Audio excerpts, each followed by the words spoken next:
Hello there, and welcome to another episode of Design Studies with Katori87. Today we will be continuing on our last episode's investigation of All or Nothing versus Slope Deck Armor, and we'll be doing the investigation this time with 90,000-ton Juggernauts. So let's take a quick look at these. First of all, we have the All or Nothing Juggernaut, rocking a 20-inch armor belt and a 7-inch deck. So that is quite a bit of protection there. It is, according to the official stats, it is functionally immune to the 17-inch Quality 1 guns at almost all expected engagement ranges. That said, I do expect that we will be inflicting a fair bit of damage on these ships, whichever way we go. Then, next up, once again, keeping with the design criteria of only one variable, we have the sloped deck Juggernaut.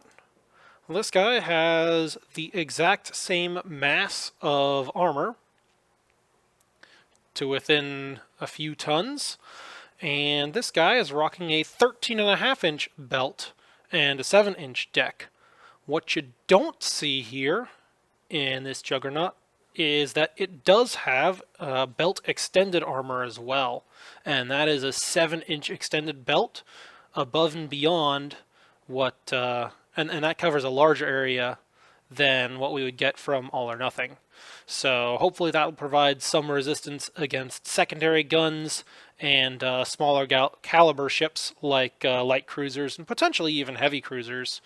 So I don't know, there may actually be some valid reasons to use the slope deck armor, but for all practical purposes, these ships have effectively the same level of citadel protection. So if you want to see the math on that, I can show you right here. So here we go. Previous math, the equations that we use, and since we do indeed have sloped deck or sloped armor on both ships, we're looking at approximately a 22-inch effective citadel protection for the All or Nothing ship, and a 22.5-inch effective citadel protection for the slope deck Juggernauts. So that's the ships that we're dealing with. Let's get our first round of fleet exercises started. I'll be right back once that's ready. And now our test is set up. Round 1, Juggernauts All or Nothing armor versus slope deck armor. And I will be turning control of the ships over to the AI for this fight in the interest of getting things done expeditiously. Alright, let's get this party started.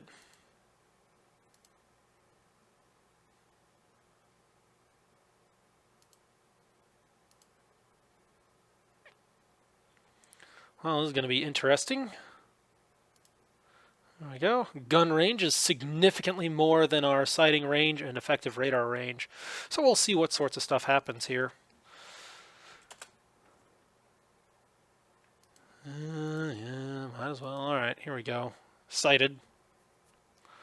Oh, I'll have to remember to cancel search next time. Oh well. Okay, ships have been sighted. Let's turn this over to the AI and see what they do. Okay, so they are maneuvering into position. Looks like we are closing into effective broadside range. I'm seeing plenty of hits on both ships.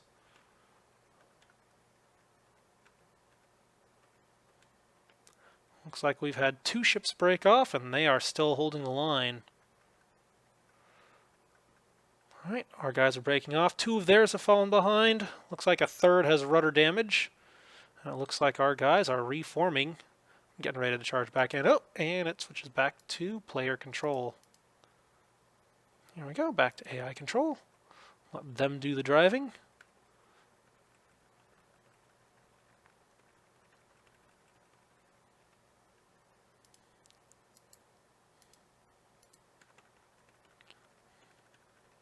Oh, I think that guy's in trouble.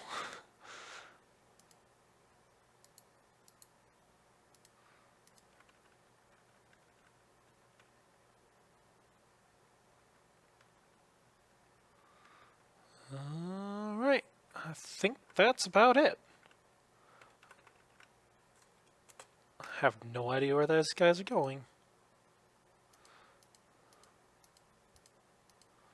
There we go, all the messages. We'll drop down to cruising speed and... oh.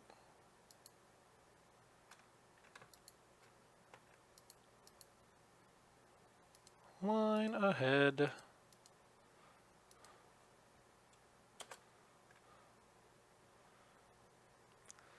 Well, not that it really matters much. Scenario over. And, well, that was pretty decisive right there. So we do have a decent amount of damage on the ships on my side, but once again, we were cleanly sank an enemy battleship. Alright, quick review of the ship details. Sorting by type. Actually, let's go damage first. So, it looks like... actually, hang on. Sort by damage points. There we go. Yeah. Very decisive.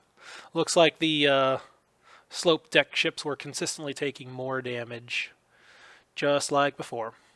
And of course, the one that got sunk got absolutely hammered. That is a lot of hits. These ships are much better protected in comparison to the guns that they are facing than the previous set, so it fully makes sense that they were not able to inflict a whole lot of damage on each other. Let's take a quick look at some of the more damaged ships that survived and see what kind of stuff we can get from this. So first of all, heavy damage, all or nothing ship. Took 45 rounds to get there. As opposed to the slope deck ship, which only took 30 to get there. Alright, taking a look at the damage. Superstructure is absolutely smashed. Flotation is at half level, and let's see what kinds of hits we've got. So, hull pass-through hits. Ooh, belt penetrated at 14,000 yards. Ow. Yep, so even though we've got very effective armor that's theoretically immune, it still is penetrable. Yep, belt extended, bouncing a few good hits there at close range. Superstructure, pass through, whole hit. Ooh, bridge destroyed, fire started. Seeing a lot of whole pass-through hits here. That's interesting. And we do have at least one engine room hit. Fore and aft hull hit.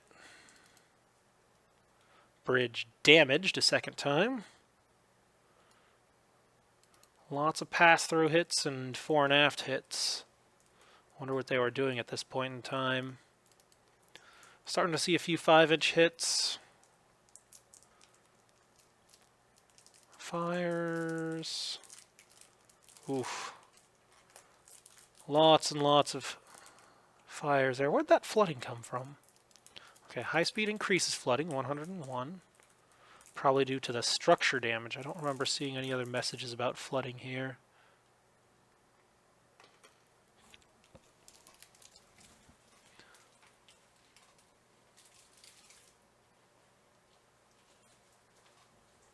Yeah, so that was probably just a bulkhead rupture there. Minor flooding damage due to the actual shell impacts, and then due to the speed we have flooding increasing.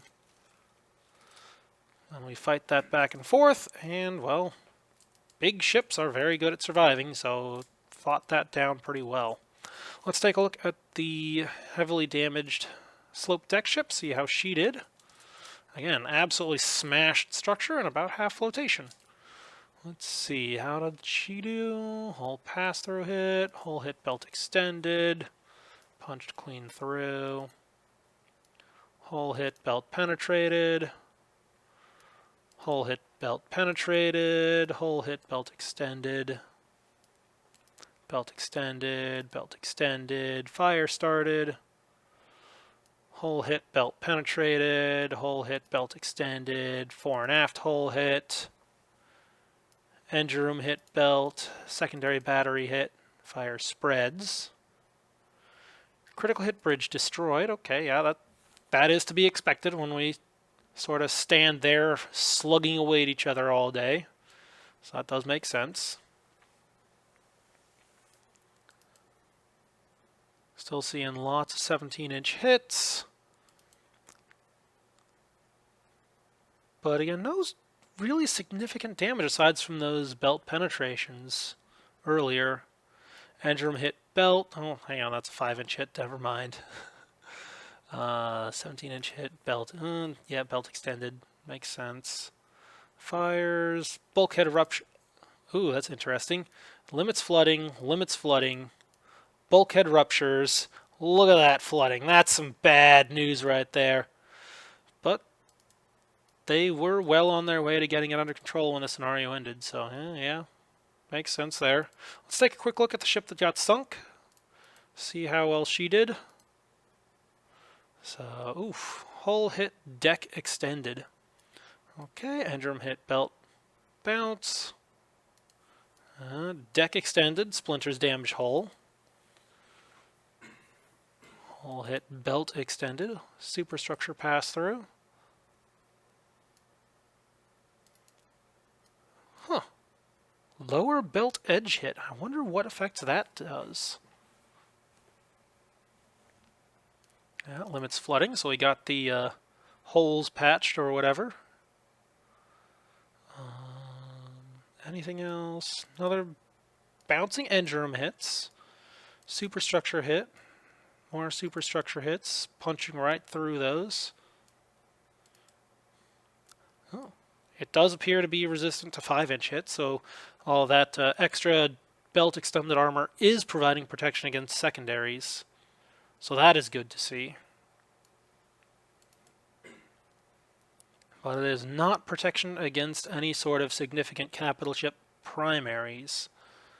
And I don't think it would protect very well against 10-inch guns either. Some protection, but not a lot. So even the heavy cruisers could be a threat to belt extended. Splinters in the uptakes, splinters in the uptakes. That does all sorts of bad things to your propulsion. And here we go. At a point-blank range, we're punching through belt. Secondary hits, hull hits. Interesting, this one right here is a hull hit, but it doesn't say if it hit the belt or not, so that probably did not have to contend with belt armor to do damage.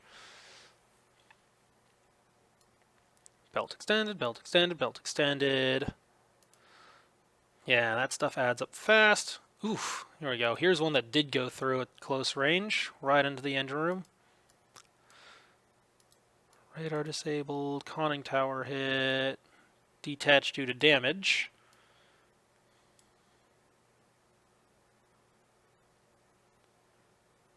Anything else? So the range starts opening back up again.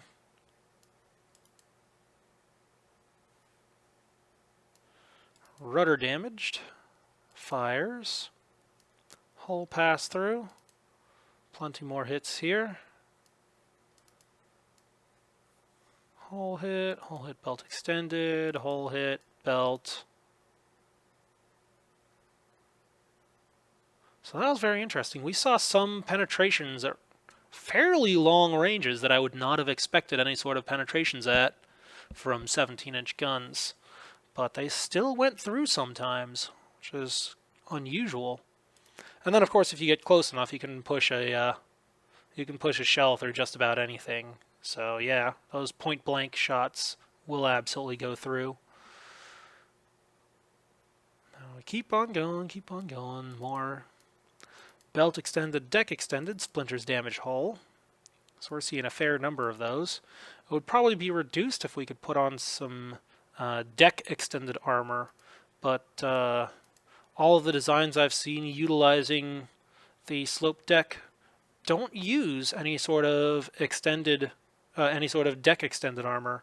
So keeping with that, I omitted deck extended armor on this design. Still going. Hull pass-through hits. Man, this ship just could not get a break with its rudder. That's what, the 5th or maybe 6th time it's gotten knocked out? Still providing plenty of protection for the engine room. That thing's been hit a lot, and I think it's only been penetrated once at like 3,000 yards. So yeah, that's quite resistant to damage. That is a lot of damage to actually sink one of these things. That is impressive. That is impressive. Alright, well, I think that's enough investigation for now. Let's go on and do some more rounds of testing. I'll be back in a bit with the next test. And we're back. Alright, this is time for round 2. This time I'll be in command of the slope deck ships versus the all-or-nothing Juggernauts.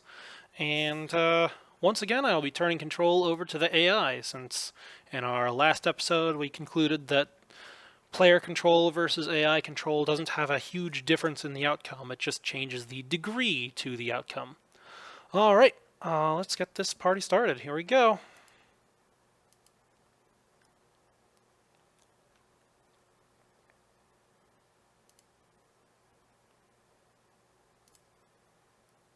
Okay, zoomed in, padlocked.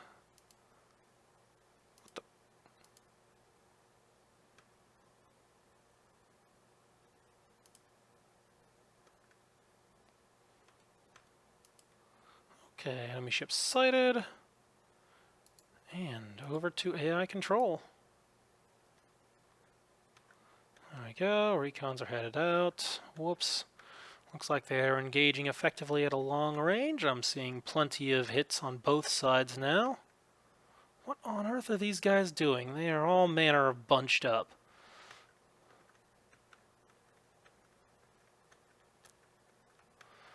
Well, they are charging bravely in.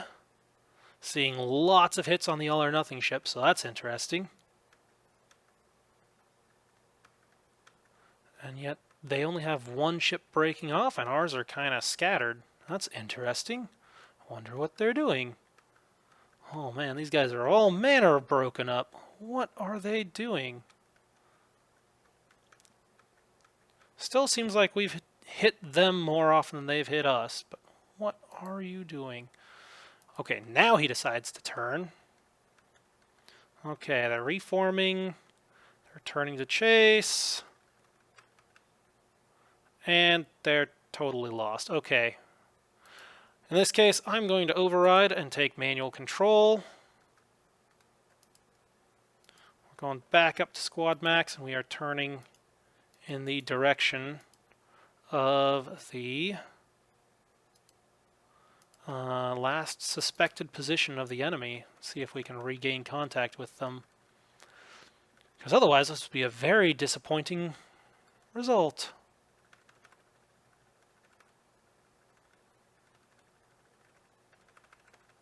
Oh, there we go. Okay. We got him.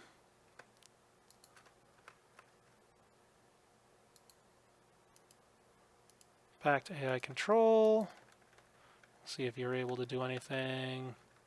So there's one. Where's the rest of them?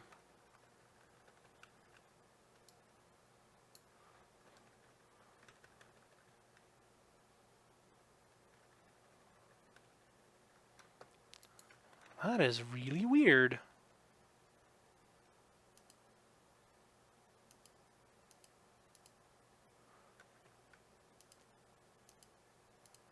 Let's get another round of recon out.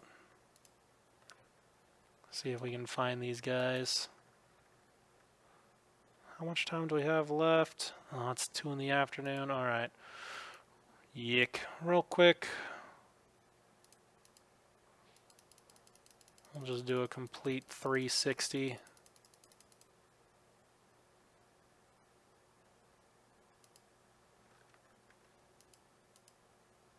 See what we can find. There we go.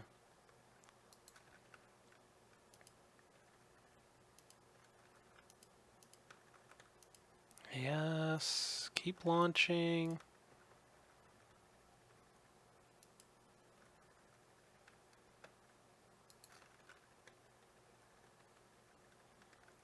Okay, planes streaming out. We'll see what we can find.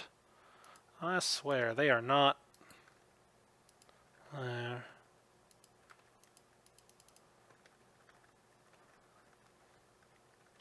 Man, this is going to be a very disappointing result if we don't actually get to... Okay, found him. Over this way.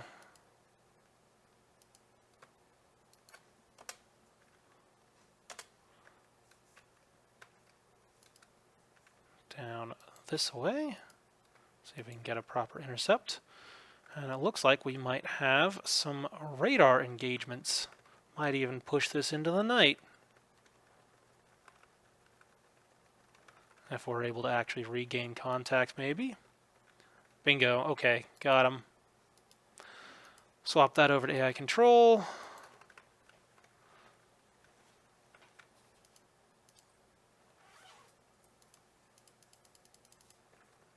And I don't think we need search anymore. No search.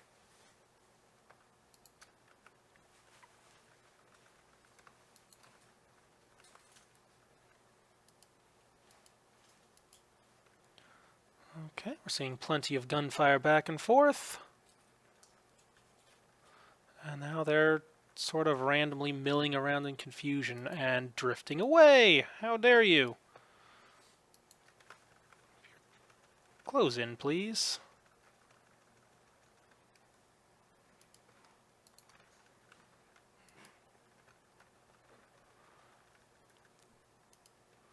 Okay, running a little bit low on ammo, but that's fine. Gotta keep going at speed. So there's something there.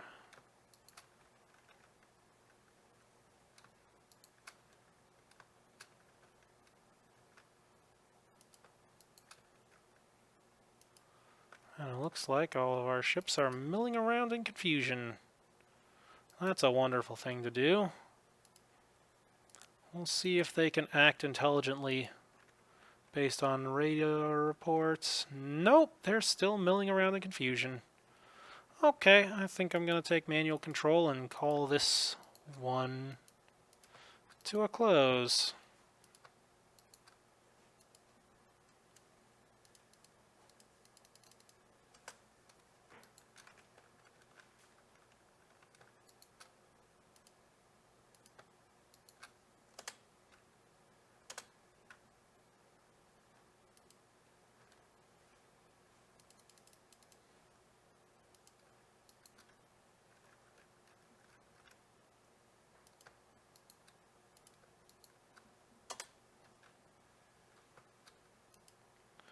Well, there we go. Looks like we won. Alright, quick review. So we did get a lot of damage points off that one sunk Juggernaut.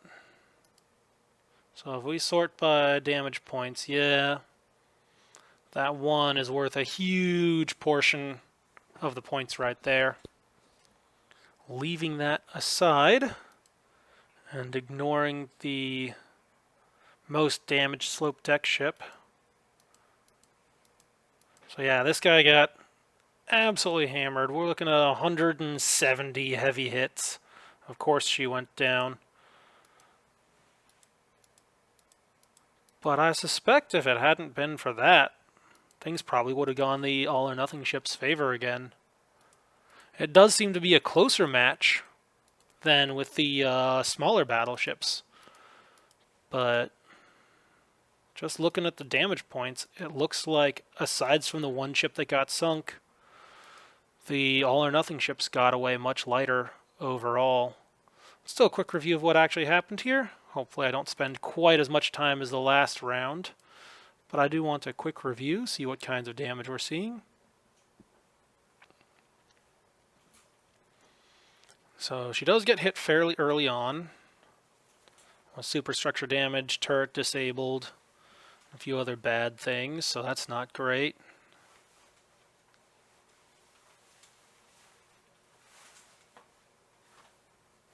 Fire control damage, radar disabled, yeah, all that stuff does make differences.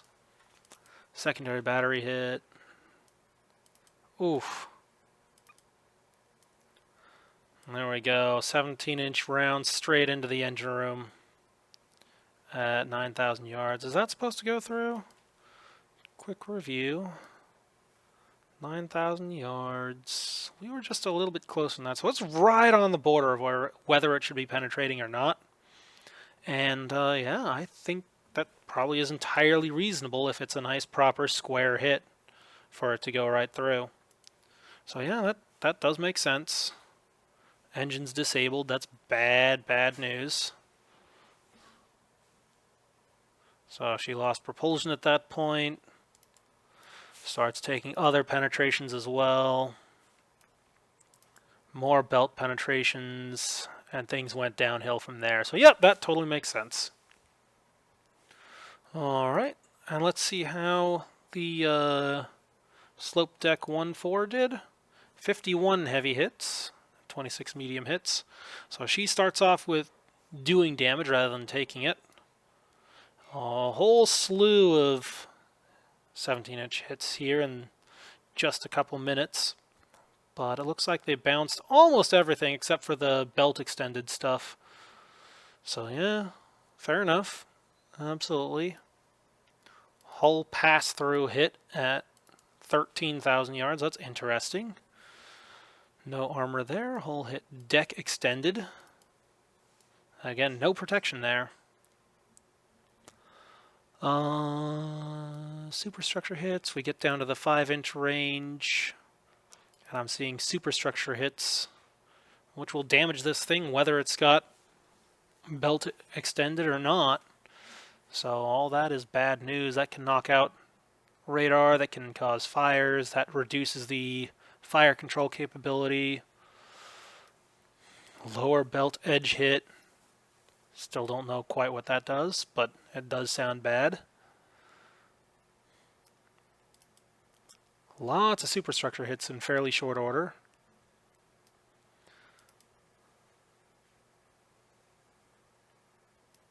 Yep.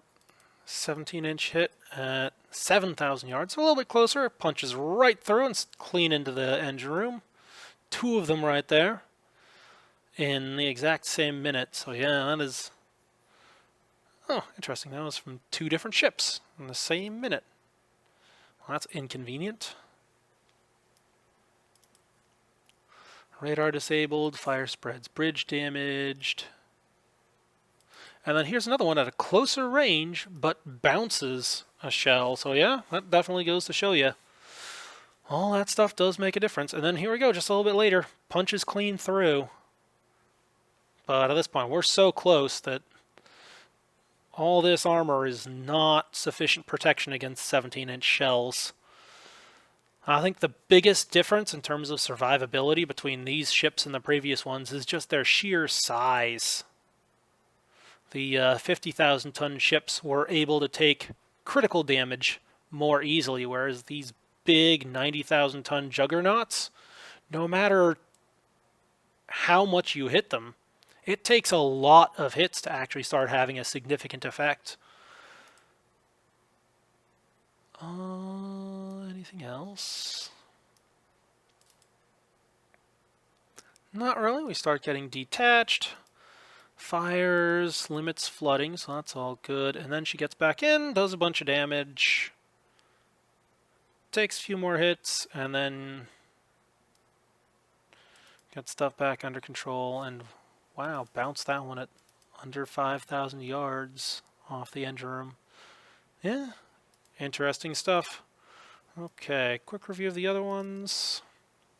All or nothing, structure's almost done, flotation still mostly intact. Slope deck, structure's almost done, flotation still mostly intact. Flotation, much more flotation damage on this one. Structure still mostly intact. Lots of structure damage, little flotation. Fairly even on both. Fairly even on both.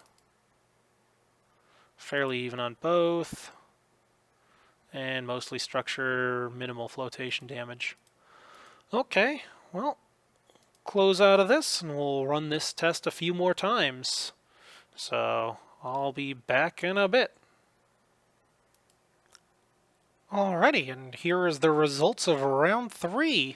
So I was It's again in command of the All or Nothing ships, and it looks like things have been fairly decisively in the favor of the All or Nothing ships. Let's take a quick look at the damage results.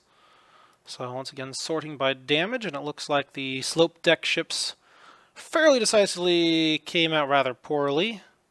Heavy damage for both, but we're looking at more hits for a smaller damage value on the All or Nothing ships. Fewer hits, larger damage value on the slope deck ships. And again, yeah, fairly similar results here. Same numerical damage value, many more hits on the All or Nothing ships to reach the same values. So I'm not going to dive too much into the stats anymore because that takes quite a bit of time. I'm just going to fast forward to the next round of testing, so we'll be right back. Alright, and here is round 4. This one was much more heavily in favor of the slope deck ships. I can see that 4 All or Nothing ships were sunk, but this one turned out very differently from the other ones that we've played out so far, in that the enemy fleet just kind of scattered immediately upon the first contact with the line, and after that it was just a matter of chasing down individual ships. So that was very, very different from the way my previous rounds have played out. So this might be an outlier, or it might be a sign that other stuff is going on. So let's take a quick look in the ship's details and see what stuff we can figure out. Alright, so here we go. Lots of ships sunk. Lots and lots of heavy hits on those. Alright, yeah, I'm going to have to dive into the statistics, but I'm going to have to dive into the individual ships' records to see what's going on here. But I'm not going to bore you guys with those details too much unless I find something unusual. So I will be back probably with the next round of testing. So here we go. Well, I think I found the cause. Looks like 4 out of the 5 All or Nothing ships that got sunk got hit on their conning towers, 2 of which right at the beginning, and the other 2 were pretty close in. So let's take a quick look. So here we go, All or Nothing number 5. We'll pull that up, and the very first hit was bridge destroyed, and that knocks the ship out of line, and she's no longer following commands or in formation. Even though the ship is still somewhat capable of continuing to fight, she's out of formation and not holding up. Then we've got All or Nothing 1-2. Takes a fire control damage very early on, which is not good. But ultimately, just a little bit later, we get another bridge destroyed, which significantly cuts things down, and again falls out of line, no longer holding formation, and no longer contributing in any noteworthy manner to the fight overall, or the ability to hold line. Then the last big one was, I believe, this one right here, which wasn't quite as early, but we did have a number of significant hits early on. Again, let's see, where was it? Just a little bit further down.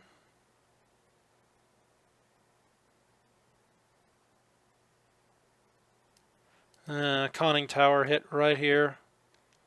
And then... oh no, hang on, this wasn't the one that got hammered. That one still has good crew quality, so conning tower held up just fine. It was, I think, this one.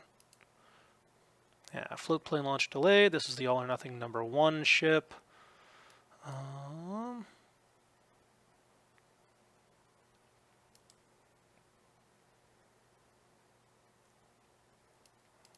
Lots of damaging hits at relatively close range.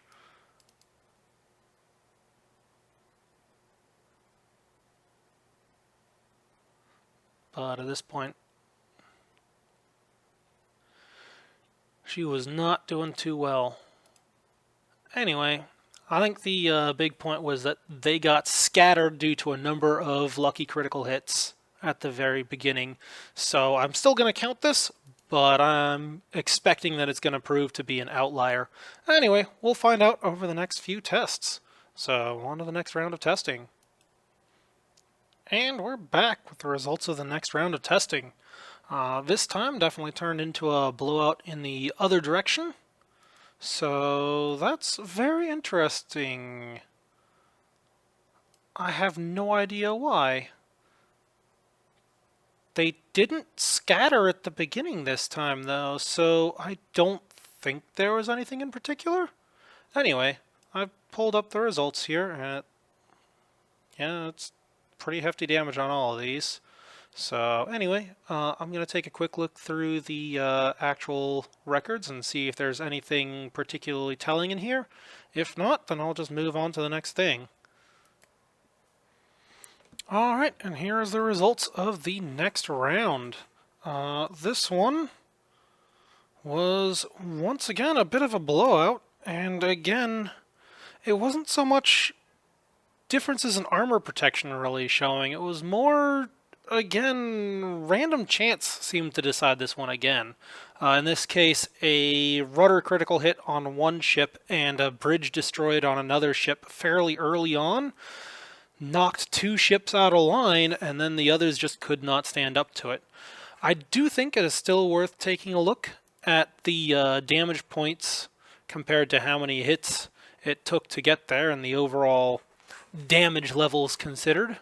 So if we do a quick sort here, we've got two slope deck ships with medium damage with 25 and 38 hits respectively. And the other one, the all or nothing ship, ended up with 25 hits for medium damage. We also have one with light, took 4 hits, but at that point it's so small it's fairly a random chance.